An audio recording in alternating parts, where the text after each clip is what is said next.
गुरुर्देवो महेश्वरा गुरुर् साक्षात् परब्रह्म तस्मै श्री गुरुवे नमः। कर्पूरगौरं करुणावतारं संसारसारं भुजगेन्द्रहारं सदा वसन्तं हृदयारविन्दे भवं भवानी सहितं नमामि नमामि। ओम नमः शिवाय। शिवजी सदा सहाय। ओम नमः शिवाय। गुरुजी सदा सहाय। रुद्र संहिता पंचम युद्ध खंड प्रारंभ। तारक पुत्र तारकाक्षी विद्युन्माली और कमलाक्ष की तपस्या। ब्रह्मा द्वारा उन्हें वर प्रदान। मैं द्वारा उनके लिए 3 पुरों का निर्माण और उनकी सजावट शोभा का वर्णन। नारद जी ने कहा, पिताजी, जो गणेश और स्वामी कार्तिक की उत्तम कथाओं से ओतप्रोत तथा आनंद प्रदान करने वाला है, भगवान शंकर के गृहस्थ संबंधी उस उत्तम चरित्र को हमने सुन लिया। अब आप कृपा करके उस परमोत्तम चरित्र का वर्णन कीजिए। इसमें रुद्रदेव ने खेल ही खेल में दुष्टों का वध किया था। महान वीरशाली भगवान शंकर ने देवद्रोहियों के 3 नगरों को एक ही साथ एक ही बाण से किस कारण एवं कैसे भस्म कर डाला था। भगवान जिनके भाल में चित्रमा सुशोभित है तथा जो सदा माया के साथ विहार करने वाले हैं, उन भगवान शंकर का चरित्र तो देव ऋषियों को आनंद प्रदान करने वाला है। आप वह सारा चरित्र विस्तार पूर्वक वर्णन कीजिए। ब्रह्मा जी बोले, ऋषि श्रेष्ठ, पहले किसी समय व्यास ने सनत कुमार से ऐसा ही प्रश्न किया था। उस समय सनत कुमार ने जो कुछ उत्तर दिया था वही मैं वर्णन करता हूँ। उस समय सनत कुमार ने कहा था, महाबुद्धिमान व्यास जी, विश्व का संहार करने वाले चंद्रमौली शिव ने जिस प्रकार एक ही बाण से त्रिपुर को भस्म किया था, ये चरित्र कहता हूँ, सुनो मुनीश्वर। जब शिव कुमार स्कंद ने तारकासुर को मार डाला, तब उसके 3 पुत्रों को महान संताप हुआ।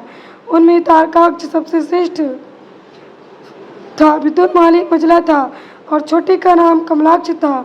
उन तीनों में समान बल था। वे जितेंद्रिय, सदा कार्य के लिए उद्यत, संयमी, सत्यवादी, दृढ़चित्त, महावीर और देवों से द्रोह करने वाले थे। उन तीनों ने सभी उत्तोत्तम मनोहर भावों का परित्याग करके मेरु पर्वत की एक कंदरा में जाकर परम अद्भुत तपस्या आरंभ की। वहाँ उन्होंने हजारों वर्षों तक ब्रह्मा जी की प्रसन्नता के लिए अत्यंत उग्र तपस्या किया। तब सुर और असुरों के गुरु महायशस्वी ब्रह्मा जी उनकी तपस्या से अत्यंत संतुष्ट होकर उन्हें वर देने के लिए प्रकट हुए।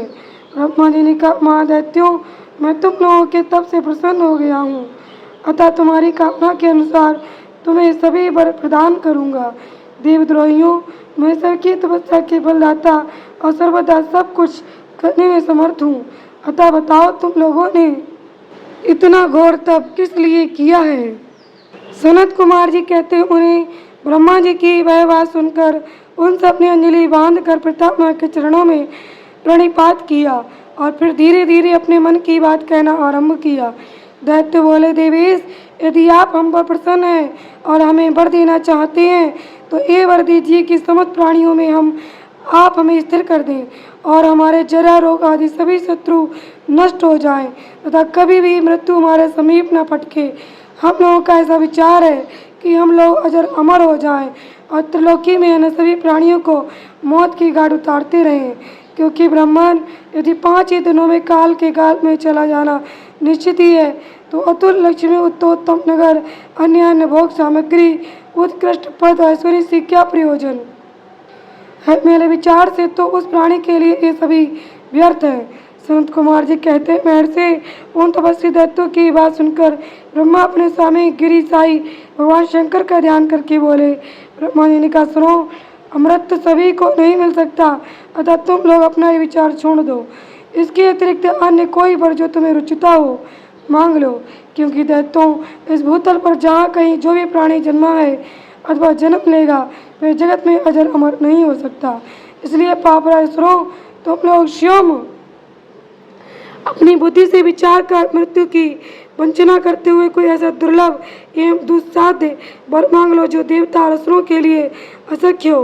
उस प्रसंग में तुम लोग अपनी बल का आश्रय लेकर पृथक पृथक अपने मरण में किसी हेतु को मांग लो जिससे तुम्हारी रक्षा हो जाए और मृत्यु तुम्हें वरण न कर सके। सनत कुमार जी कहते हैं, महर्षि ब्रह्मा जी के ऐसे वचन सुनकर वे 2 घड़ी तक ध्यानस्थ हो गए।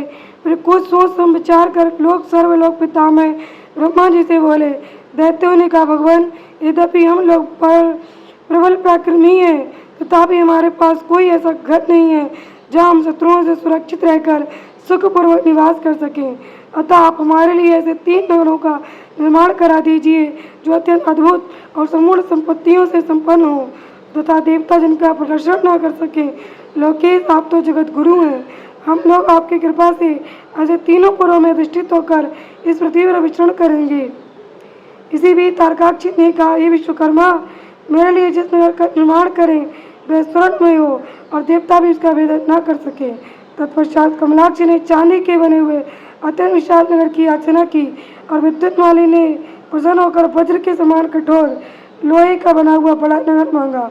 ब्रह्मा ने 3 पुर मध्याह्न के समय अभिजित मुहूर्त में चंद्रमा के पुष्प नक्षत्र पर स्थित होने पर एक स्थान पर मिला करें और आकाश में नीले बादलों पर स्थित होकर क्रमशः एक के ऊपर एक रहते हुए लोगों की दृष्टि से ओझल रहे। फिर पुरस्काराव्रत नामक काल मेघों की वर्षा करते समय 1 सहस्त्र वर्ष के बाद ये 3 नगर परस्पर मिले और एक ही भाव को प्राप्त हों, अन्यथा नहीं। उस समय कृतिवासा भगवान शंकर जो बैर भय से रहे सर्वदेव में और सबके देव है, लीलापूर्वक संपूर्ण सामग्रियों से युक्त एक असंभव रथ पर बैठकर एक अनोखी बाण से हमारे पुरों का भेदन करें। किंतु भगवान शंकर सदा हम लोगों के वंदनीय, पूज्य और अभिवादन के पात्र हैं, अतः भी हम लोगों को कैसे भस्म करेंगे? मन में ऐसी धारणा करके हम ऐसे दुर्लभ वर को मांग रहे हैं। सनत कुमार जी कहते हैं, व्यास जी, उन दैत्यों का कथन सुनकर सृष्टिकर्ता लोक पितामह ब्रह्मा ने शिव जी का स्मरण करके उनसे कहा कि अच्छा, ऐसा ही होगा। फिर मैं को आज्ञा देते हुए उन्होंने कहा, मैं तुम सोने, चांदी और लोहे के 3 नगर बना दो। यो मैं को आदेश देकर ब्रह्मा जी उन तारक पुत्रों के देखते देखते अपने स्वर्ग धाम को चले गए। तदनंतर धैर्यशाली मैंने अपने तपोबल से नगरों का निर्माण करना आरंभ किया। उसने तारकाक्ष के लिए स्वर्णमय, कमलाक्ष के लिए रजतमय और विद्युन्माली के लिए लोहमय, ये 3 प्रकार के उत्तम दुर्ग तैयार किए। वे पुर क्रमशः स्वर्ग, अंतरिक्ष और भूतल पर निर्मित हुए थे। असुरों के हित में तत्पर रहने वाला मैं इन 3 पुरों को तारकाक्ष आदि असुरों के हवाले करके स्वयं में उसी में प्रवेश कर गया।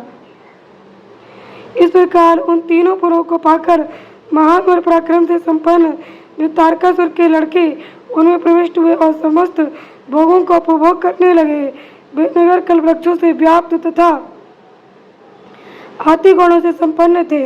उनमें मणि निर्मित जालियों से आच्छादित बहुतेरे महल बने हुए थे। पद्म राग के बने हुए एवं सूर्य मंडल के समान चमकीले विमानों से, जिनमें चारों ओर दरवाजे लगे थे, शोभायमान थे।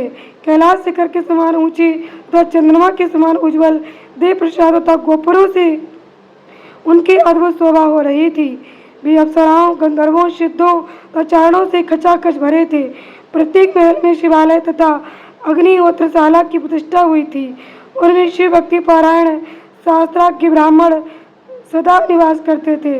वे बावली, कूप, तालाब और बड़ी बड़ी तलैयों तथा समूह स्वर्ग से च्युत एवं वृक्षों से युक्त उद्यानों वनों में सुशोभित थे।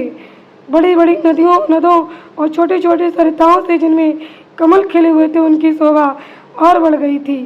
उनमें संपूर्ण कामनाओं को पूर्ण करने वाले अनेकों फलों के भार से लदे हुए वृक्ष लगे थे, जिनसे वे नगर विशेष मनोहर लगते थे। वे झुंड के झुंड मधुमत गजराजों से, सुंदर सुंदर घोड़ों से, नाना प्रकार के आकार प्रकार वाले रथों एवं शिविकाओं से अलंकृत थे। उनमें समयानुसार पृथक पृथक क्रीड़ा स्थल बने थे और विद्याधन पाठशालाएं भी भिन्न भिन्न निर्मित हुई थी। वे पापी पुरुषों के लिए मन वाणी से भी अगोचर थे। उन्हें सदाचारी पुण्यशील महात्मा ही देख सकते थे। पति सेवा परायण तथा कुधर्म से विमुख रहने वाली पतिव्रता नारियों ने उन नगरों के उत्तम स्थलों को सर्वत्र पवित्र कर रखा था। उनमें महाभाग शूरवीर दैत्य और श्रुति स्मृति के अर्थ के तत्वज्ञ एवं स्वधर्म परायण ब्राह्मण अपनी स्त्रियों तथा पुत्रों के साथ निवास करते थे। उनमें द्वारा सुरक्षित ऐसे सुदृढ़ पराक्रमी वीर भरे हुए थे जिनकी केस नील कमल के समान नीले और घुंघराले थे। वे सभी सुशिक्षित थे जिससे उनमें सदा युद्ध की लालसा भरी रहती थी। वे बड़े बड़े समरों से प्रेम करने वाले थे। ब्रह्मा और शिव का पूजन करने से उनके पराक्रम शुद्ध थे। वे सूर्य मरुदगण और महेंद्र के समान बली थे और देवताओं के मंथन करने वाले थे। वेदों शास्त्रों और पुराणों में जिन जिन धर्मों का वर्णन किया गया है वे सभी धर्म और शिव के प्रेमी देवता वहाँ चारों ओर व्याप्त थे। उन नगरों में प्रवेश करके वे दैत्य सदाशिव भक्ति निरत होकर सारी त्रिलोकी को बाधित करके विशाल राज्य का उपभोग करने लगे। मुनि इस प्रकार वहाँ निवास करने वाले उन पुण्यात्माओं के सुख एवं प्रीतिपूर्वक उत्तम राज्य का वर्णन करते हुए बहुत लंबा काल व्यतीत हो गया। जय गुरु जी। शुक्राना गुरु जी। अनंतम अनंतम शुक्राना। ओम नमः शिवाय। शिव जी सदा सहाय। ओम नमः शिवाय। गुरु जी सदा सहाय। संगत जी, आज का हमारा ये अध्याय यहीं पर संपूर्ण हुआ। आप और आपका परिवार सदस्य सुखी और समृद्ध रहे।